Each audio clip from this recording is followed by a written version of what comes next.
as Latinos, we're very proud people. There could be a problem with pride, of course. I always use the example of you could be proud of where you come from, but the moment you think you're better than someone else, racism comes in, hatred comes in, right?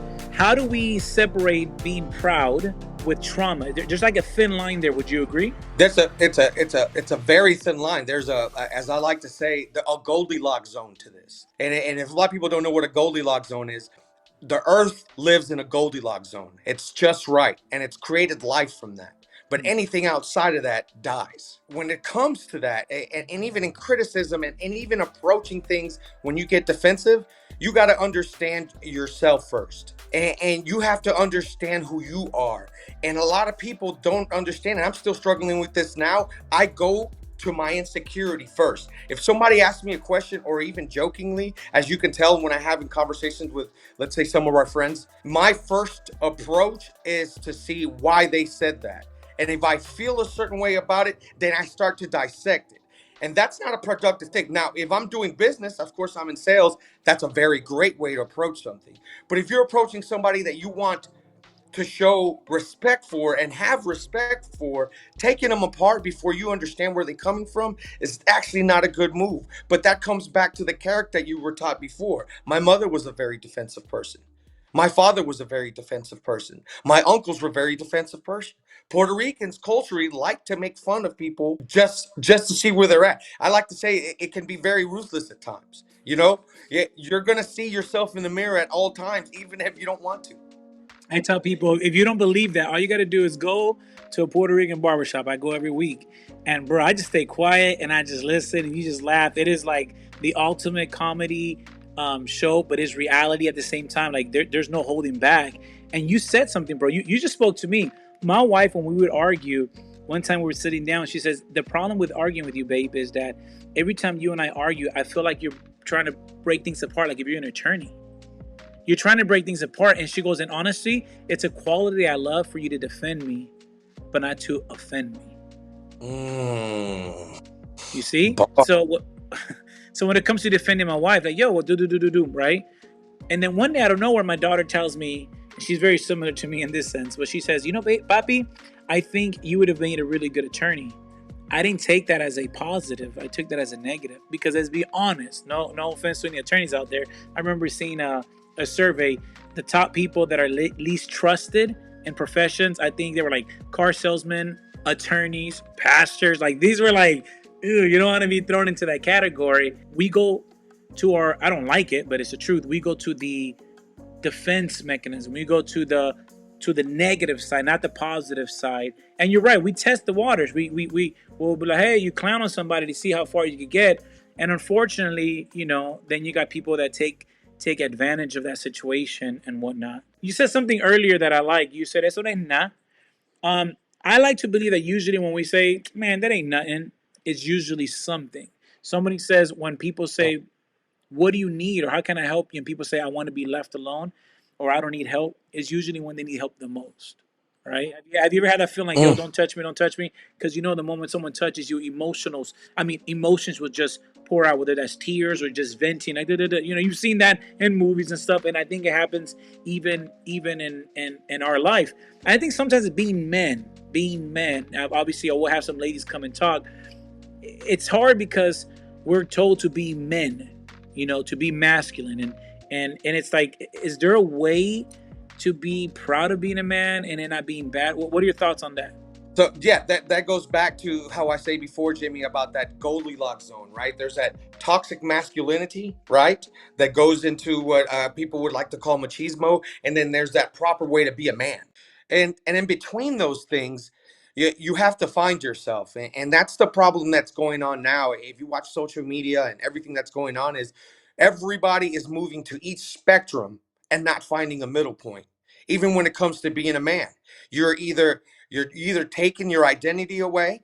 They're telling you you're not a man, right? And when if you say you scream out to the mountains and say I am a man, then you're toxic, Mm, right? I don't quite agree with that because I feel like being proud of being a man is a good thing, right? I think being proud of who you are is very important. You're pushing agendas either way, it becomes a problem. You can say the word machismo comes from our culture. And machismo is something that is actually pushed into you. And that goes back to what you're saying. Eso no es nada. That's nothing. And it goes back to the term here in America. I'm fine.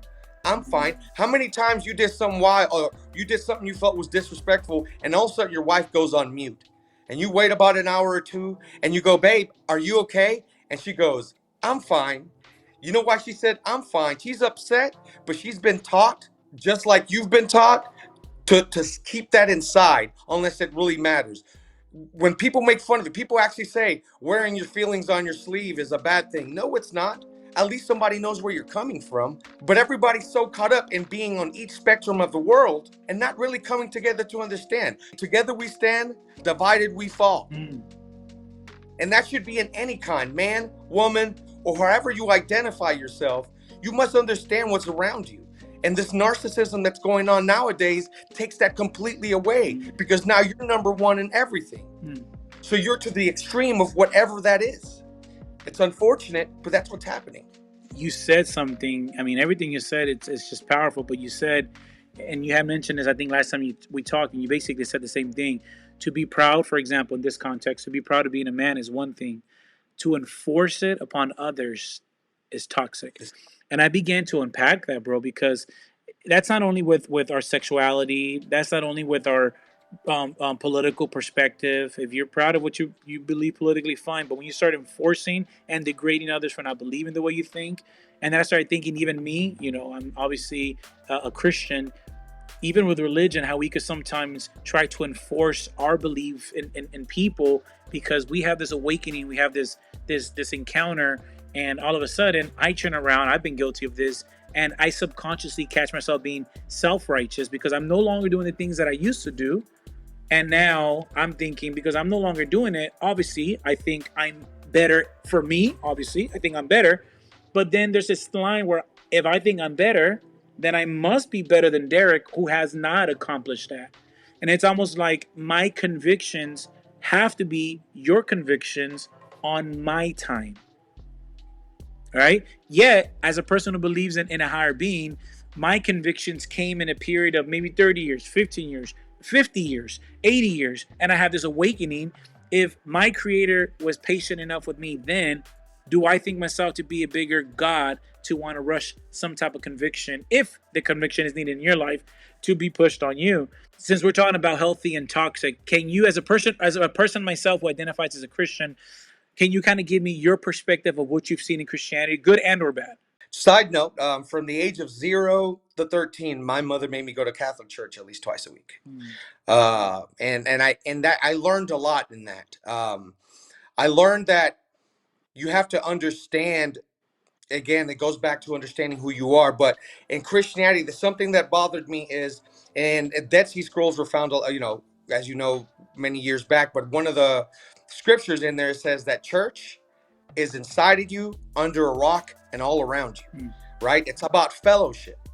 And the problem that's going on here is people are putting roofs under it. Let's say, we'll put Joel Osteen as an example. This is a man that was able to buy an old sports stadium, make a church out of it, charge members obscene amounts to come into it, right? And then Christians who are real Christians are wondering, or are getting the heat by people that don't understand that if you tell them that God is there for you, but now you have to pay this certain amount for status, what is it really about? Mm. You know, there's this muddied water approach that should not be happening, because people are using church and Christianity as a business when it should not. You know, if you read the Bible, it tells you it's a how-to book. Mm. It tells you what you should live your life by. Now, it's a different standard because people lived in a different time. You know, there weren't iPhones back then, right? So people had a different approach. But if you add that together, it will lead you to where you need to be. You're saying the principles have not changed, but potentially certain things have changed, right? Like in the Bible, there Right. wasn't there wasn't a commandment on Instagram, but we have principles on guarding our souls and stuff, right? Is that what you're saying? Yes. And that's the thing. Perfect example. I went to a church with a good friend, Miguel. This is a long time ago. And I had a lot of questions. And there were in-depth questions. And I wanted to know why. Why Why is there an ego? Why is there an approach once you become a man of God? Why wouldn't be more humility into that? Mm, And when I asked him all these questions, the only thing he told me was, why don't you go pray about it? And I was wondering, that seems like you just shooed me away. mm, You didn't teach me anything. You just told me go away. mm. And that really bothered me, because if I was in that position and I didn't know the answer, I would tell him, I don't know the answer, but let's find this out together. Mm. And you know what that would do? It would make me closer to the church. And those type of approaches are not, because once you're holier than thou, right? Everybody's approach different. Why does there have to be a pedestal for your spiritual awakening? Why does there have to be a pedestal for how much you care about the Lord? And those things to me, and I might not be saying in the right context, but I hope you understand where I I'm get it. coming from. No, Yeah. I completely get it, and I've been in the faith now for about 14 years. My daughter's going to be 15 this year, so 14 years. And I can honestly tell you that it's definitely been a journey. There's been times when I look back and I've said things, I've preached on things that I've been disappointed, not so much at what I said, but how it was said. And I think often we have to remember, I believe as a Christian that we speak the truth, however, we preach and live something else. I'm not sure if this is true or not, but I won't even say names in case I get it wrong. Somebody said, I don't have a problem with your Christ, I have a problem with your Christians.